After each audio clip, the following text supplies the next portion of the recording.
الدنيا أما تنخيستي خيساف ورا لتعبرتي ومن هردوفتو تامنتي كريستاناتي جامعه مموس ورا لكوفسان حالان تكاته تلقان أمنتي جردوفو تجرى وانتي حالان أمتا غرسي هوته ساينسي في تكنولوجي هدون إساني ورا أمنتين كم أواما ربي تنمانن خنافو نموتا كنا خنينيتي وكمتي دعوا قوتن أيون نما أواما تكون ولدتي رفيه إني أمو ربي ننجرو نانجي وهند درسي بكا قمدين جان ذاكر ما فنما أواماتين بكا قمد جاء جتني يادون كسين نولم سببني أن نما أواماتين بكا قمد جوف هدون نموتا مسلمان تهيني أمنتيسن وان أبا في هاتي ساني هردفني فردفن ilmi namaa hedduun useetuma abbaa fi haadha isaa hordofa waan abbaan kiristaana ta'eef inninis kiristaana ta'a waan abbaan hinduu ta'eef inninis hinduu ta'a musliimoonni hedduunis waan abbaan isaanii muslima ta'eef muslima ta'an namni awaamaa kun garuu sammuu isaatti fayyadamutti jira abbaa fi haati isaa warra amantii qaban ta'uu malan inni garuu sammuu isaatti fayyadama rabbii abbaa fi haati isaa gabbaran san fudhachuun barbaanne sababa kanaaf rabbiin jiru jechuu dandeenya sababaan annama awaamaa saniin baga gammadde ja'uuf waan inni qaama shahaadaa tan duraa laa ilaaha rabbiin jiru jettu jeefi kanaafuu dalagaan silaanarraa barbaadamtu cinaan naaf dalagamtee jirti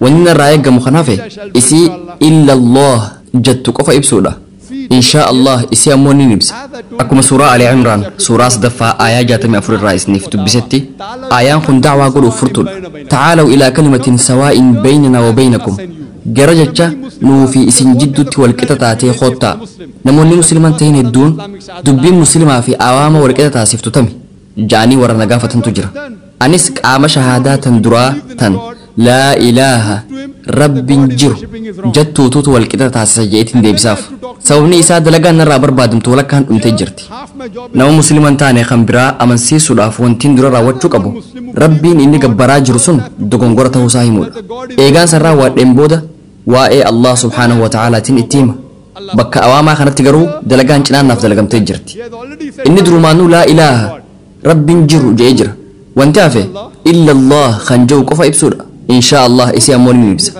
أكمان السنة في متي نموني أواما هدون وان ساينسي في تكنولوجي تي أمانانيف أواما تهان ساينسين هالان قدت تجاني وان أمانانيف أواما تهان إيغان بقا قمد جئين بود غافين سقافت سنس ميشا وهيني جرتي جي يادي ميشا نمني الدنيا رجرو شفت نركن نمني تقولين هنگر وصو ميشا تنسدور فدني أكاتا ميشان تن اتدلي دوفي وآي ميشا تنا قامني إسيهم وإين جاني يوسي قافتن مال جتي ديبست ميشان مدر إلمان ماتي نركمتين بين تك يونا ما أواما درا خايمتي قامني أكاتا ميشان تن اتدلي دوسي فيمو إينيو جامي يو قافتمي أوامني سن ديبسا كم يسنفخنو دندا ديبسا ويسنفخنو دندا ديبسا كم يسنفخنو دندا أوما أومشا غرين أوما غرين أومشا غرين هجتا غرين خلق عجل شو دندا وارما فر الناس جان والما فكرت هندافو واني جيسان سمو خيستي كبدا نمني أواما سن أوما أومشا هجتا خلق عجل سنف ديبسوس هي كان والما فكرت قب إساس شو دندا تنا سمو خيستي كبدا أتي تفوا غافي تيان تو غافدا هوا خلا كم يتيار كم دندي نمني أواما سن هوان خندران نيبولا تكا قفتوري اتعانسون ولرا فتوك إنسا يواهو او هنساتو لف بيج بانك خنانس غالاكسي ون ورجيلين أدون بلانيتو تافي دچين رجرانتون أمامو دنديس وان خنا بيج بانك جاني يامن اتعانسون نما أواما خنا واي بيج بانك خنا يوم بيتان جتنيو غافتت وقاسو الدمدرة وقافر تمدرة بين جئيسي نف ديبسا اتعانسون واي بيج بانك أتهاسو تخون قرآن خيستي وقاكم تقوفي لبا فردرة سورة أنبياء سورة جدم تقفى آيات صدم رتيب سميجر ألم يأني للذين كفروا سلا إسان كفرنهم بيغني أن السماوات والأرض كانتا رتقا ففتقناهما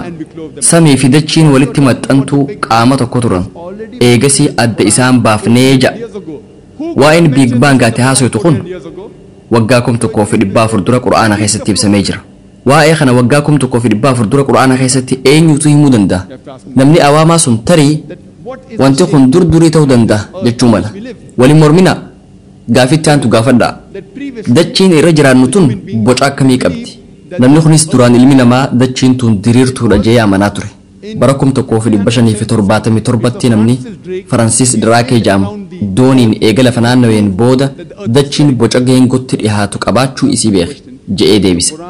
Quraanii dachiin tun boca geengotti dhihaatu akka qabdu waggaa 1400 dura suuraa Annaaziyaat suuraa 79ffaa aayaa 30 irratti rabbiin akkana jeebse.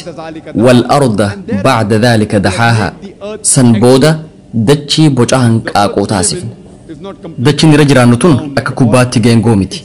Boca geengootti dhiyaatu qabdi. Fiixeewwan lamaan gubbaa fi jalaa diriiraadha.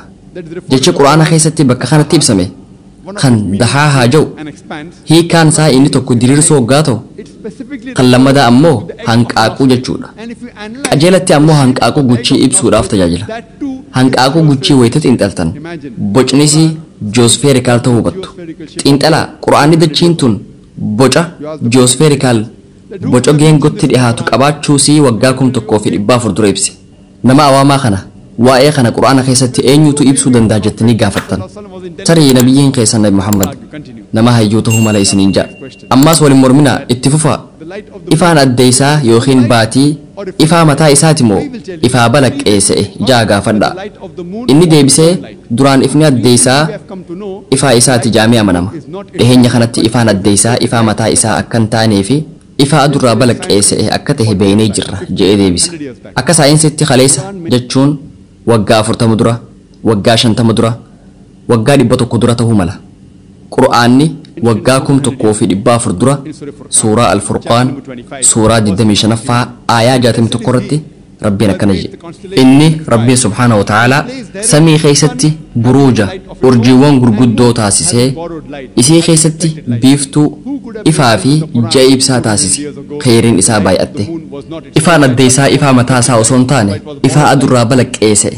Akka ta'e waggaa 1400 dura qur'aana keessatti eenyutu ibsuu danda'a jettanii yoo gaafattan namni awaamaa sun ammaas irra deebi'ee tarii nabiyyiin keessan Nabi Muhammad nama haalaan beekaadha je'ee deebisuu mala. Ammaas hin morminaa itti fufaa. Wayitaan an barataa turetti qoromsa kiyya bara 1982 tiin xumure. Yeroo sanitti aduun bakka takka dhaabbatti hin naannoytu jaanii nu barsiisan.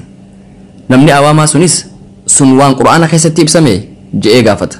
Anis lakkii kuwaaniin an mana barumsaatti baradhe jeetiin deebisaaf. Yeroo mana barumsaa turetti yeroo sanitti aduun bakka takka dhaabbatti hin naannoytu jaanii nu barsiisan.